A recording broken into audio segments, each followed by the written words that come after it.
going on, people? What's going on?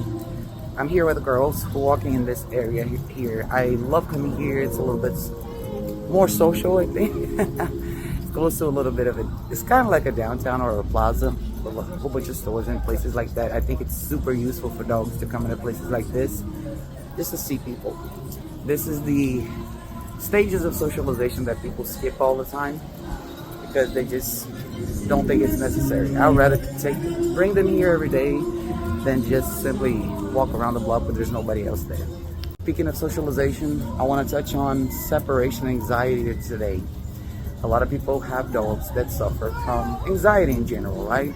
I don't like to categorize everything as separation anxiety because I think anxiety in general is much more broad. I mean, we have issues with dogs that are anxious in general, not just because they're separated from you, but simply because they don't know how to self-soothe, right? They don't know how to control themselves. They're out of balance when it comes to the emotional side of it. I say that because separation anxiety is usually dealt in the dog training world only in terms of crate and place and stuff like that. And I think it's more than that. Dogs that have anxiety are usually not going to be very good on leash. You're gonna see these dogs trying to bypass you all the time, walk in front of you, go all over the place, greet people, attack dogs and whatever. So it's all a product of anxiety in general.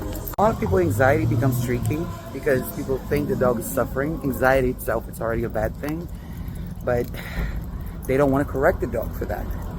And that's the mistake right there. This is one of the reasons why e-collar training is so good, because you have so many levels to interrupt that cycle of anxiety that you really need to do that for the dogs. Otherwise, they never get out of that loop. So anxiety is a loop. It's a loop of uncertainty. And they need something to intervene, to interrupt that cycle. And a correction on an e-collar is one of the best things. Said, I want to point out that e-collar is a process of training with this specific tool that a dog has to go through. I'm not going to be the one to tell you that go straight away to apply a correction on an e-collar for a dog that has never had any contact with a collar at all. He needs to understand the stem. He needs to understand what it means, and you translate, or better yet, create that language with the dog through training. You don't just throw the dog out there and start pushing buttons. You got to get the dog used to it. Again, with that said, it doesn't take too long for the dog to understand, because the e-collar is not just for corrections alone. The e-collar is probably the most powerful marker, and anybody that understands markers will understand what I'm talking about. A marker is something that you use to clarify good and bad behavior, both. When you have a good marker, your training is probably going to be a lot better, because you can mark yes and no in multiple ways. And that's how you layer obedience into that, and you get a good result. But anxious dogs are the ones that need clear markers. And most of these dogs usually don't go through training at all, or some of these people try to do only positive markers, and that doesn't help, because anxiety is a negative emotion. It has to be met with something also negative in order to neutralize it. So I came into the store because it's a little bit hot. I want the dog to cool off a little bit.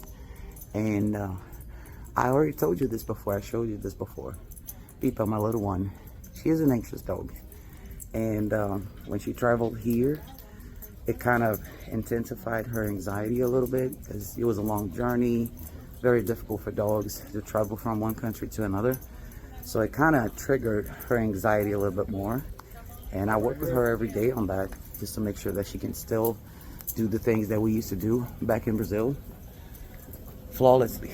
She will make mistakes here and there, but I keep bringing her in.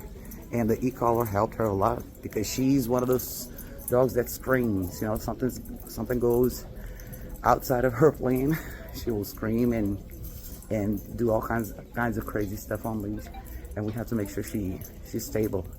That's why she nees the e-collar. A dog like her would never perform well if she was never corrected. It's just no way. There's just no way. And people have a hard time understanding that. I say all of this to say correction is not a bad thing. Correction is really an important element for the trainee. We all go through corrections in our lives all the time. That's what shapes our behavior. And if you want good behavior, you have to learn where the limits are, right? If they don't have any limits, they'll keep going. The bad behavior will reward itself without a correction. So keep that in mind. So in summary, anxiety really is an out of balance expression. Hi, good, how are you? No, I'm just here with them so they can cool off a little bit. Thank you. So anxiety is just an expression of unbalanced behavior. And if you don't interrupt that, your dog will never get over it. So it might take some time. Every dog is different. But without the correction, you're never going to get there. So curiosities aside, because I'm here at the store, you see a lot of people come and talk to you and say hi, which is nice. And the dogs are here. So this is actually a very good exercise for anxious dogs because they tend to be triggered by that. They tend to either want to go to the person and say hi and interact, or step back and run away from it, or maybe try to attack it.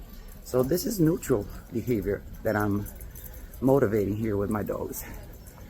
Just being here, going through the store, talking to people, and they're just here in the background, just walking with me. That's it. People just don't see the value in that. It's so important, guys, so important. Being in a place like this, dogs cannot make any mistakes. They're supposed to be a straight error. Don't sniff, don't go to the bathroom, don't try to interact with anybody or anything. This is really being neutral. That's it. So you have to be on alert and make sure your dogs are still like this, not affected by the environment. I said this before and I say this again. Every time I come to a store, I try to emphasize this point. This is all about neutrality. So if you can do this, if you can get your dog to this level right here, sky's the limit. Follow me for more.